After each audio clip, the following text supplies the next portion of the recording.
ദുരിതാശ്വാസ ഫണ്ടിൽ നിന്നുള്ള സർക്കാർ ധനസഹായം ദുരിതബാധിതരുടെ അക്കൗണ്ടിലെത്തിയതിന് പിന്നാലെ വായ്പ ഇ.എം.ഐ പിടിച്ച കേരള ഗ്രാമീൺ ബാങ്ക് പ്രതിഷേധം ശക്തമായതോടെ തിരുത്തൽ നടപടി തുടങ്ങിയിരിക്കുകയാണ്.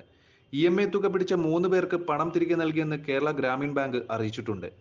ഏഷ്യാനെറ്റ് ന്യൂസ് വാർത്ത പുറത്തുവിട്ടതിന് പിന്നാലെയാണ് ബാങ്കിന്റെ ഈ തിരുത്തൽ നടപടി.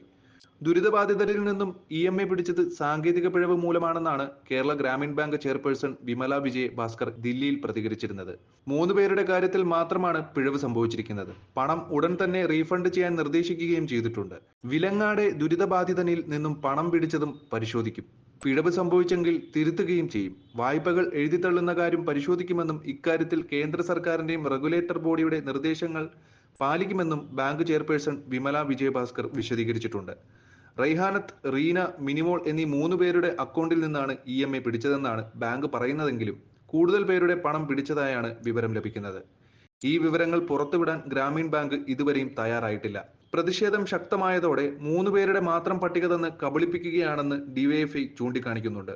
കൂടുതൽ പേരുടെ പണം പിടിച്ചു, ഇ.എം.ഐ പിടിച്ചവരുടെ പേര് പറയുമ്പോൾ ബാങ്ക് പരിശോധിക്കാനും തയ്യാറാകുന്നില്ലെന്നും സ്ഥലത്ത് പ്രതിഷേധിക്കുന്ന ഡിവൈഎഫ്ഐ നേതാക്കൾ പ്രതികരിച്ചിട്ടുണ്ട്.